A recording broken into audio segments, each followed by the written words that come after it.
Salut tout le monde, c'est Iwe. Donc dans cette vidéo, je vais vous parler d'un produit sans marque, mais au rapport qualité-prix imbattable. Comme vous l'avez vu, c'est un intercom, non pas de la marque Sena ou autre, mais d'une marque inconnue, comme je l'ai dit précédemment, disponible sur plusieurs sites que je vous mettrai en description. Ça fait plus d'un mois que je l'ai et je peux vous dire que c'est excellent et il remplit toutes les conditions.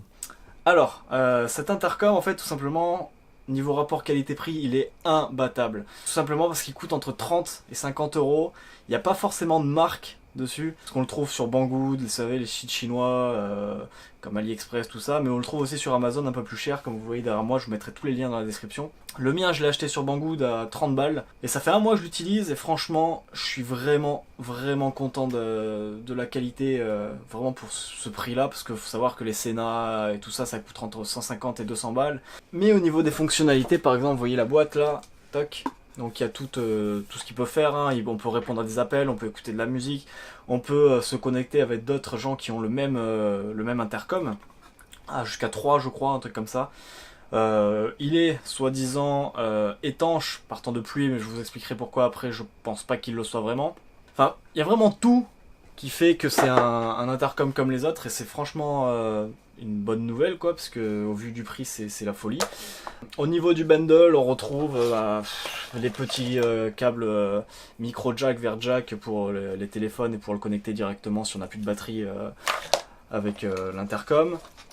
On a les petits velcro pour le mettre à l'intérieur avec les mousses, mais j'ai pas mis les mousses, je vous expliquerai juste pourquoi après quand je vous ferai un petit zoom sur le casque.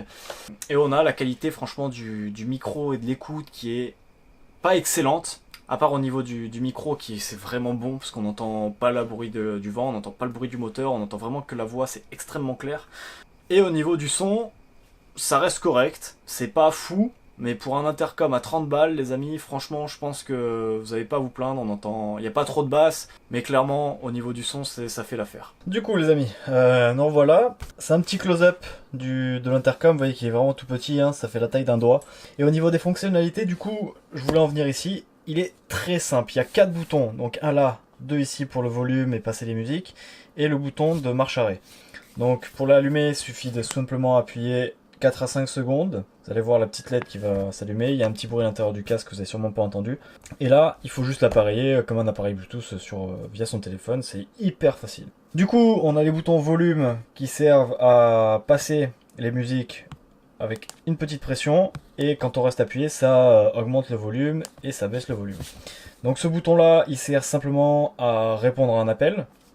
Donc vous appuyez une fois, vous répondez à l'appel directement, et aussi il permet d'appeler la dernière personne que vous avez sur votre téléphone en fait. Le dernier appel que vous avez passé, ça appellera cette personne là. Du coup, vous voyez qu'ici on a la petite prise pour brancher le micro et les écouteurs, donc c'est sur une seule prise. Le seul problème, c'est que vous voyez, c'est une prise propriétaire, pardon.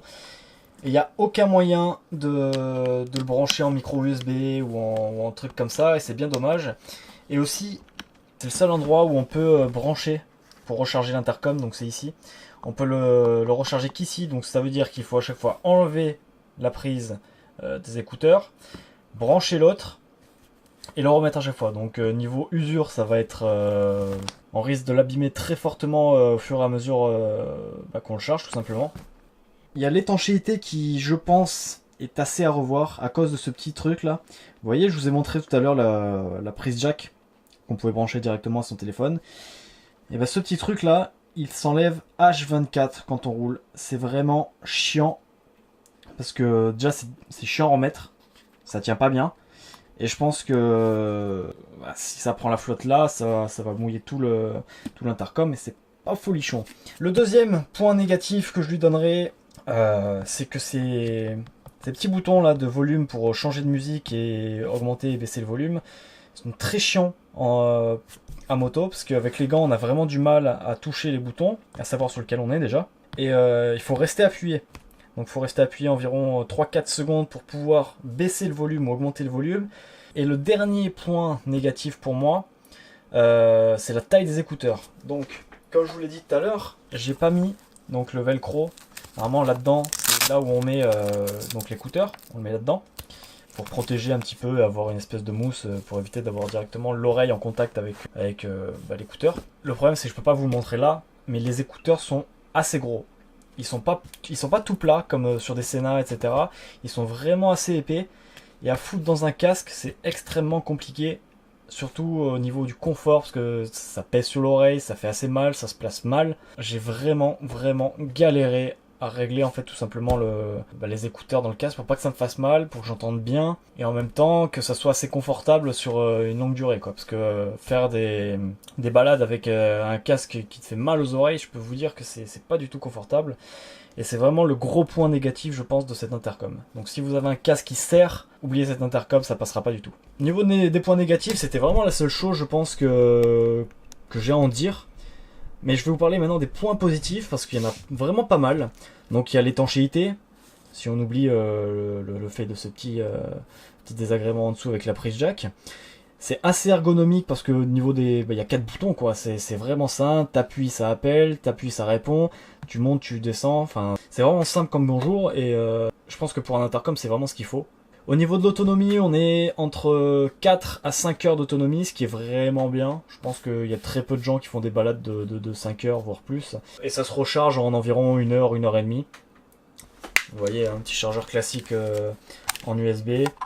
Donc ça peut changer, ça peut charger partout, mais faites vraiment attention, n'oubliez pas que c'est prioritaire. C'est pas une micro USB ça. On dirait que ça ressemble à une micro USB, mais c'est pas du tout une micro USB.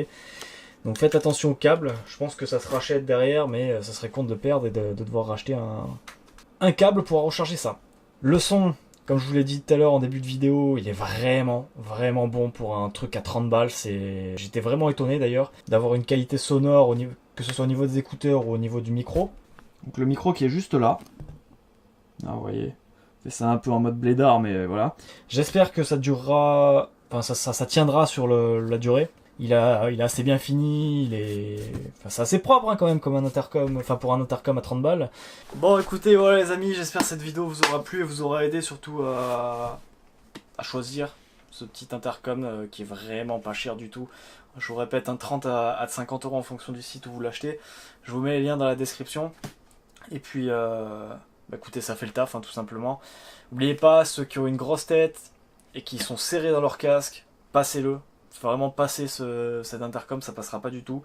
On peut pas changer les écouteurs, ça reste vraiment propriétaire. Et c'est vraiment le seul point noir que je trouve vraiment à cet intercom. Mais mis à part ça, niveau rapport qualité-prix, c'est le feu. Donc voilà les amis, j'espère que ça vous aura plu. N'hésitez pas à laisser le petit pouce bleu si ça vous a aidé à choisir cet intercom. Ce serait vraiment très appréciable. Et puis je vous dis à la prochaine. C'était Yoé. Ciao tout le monde.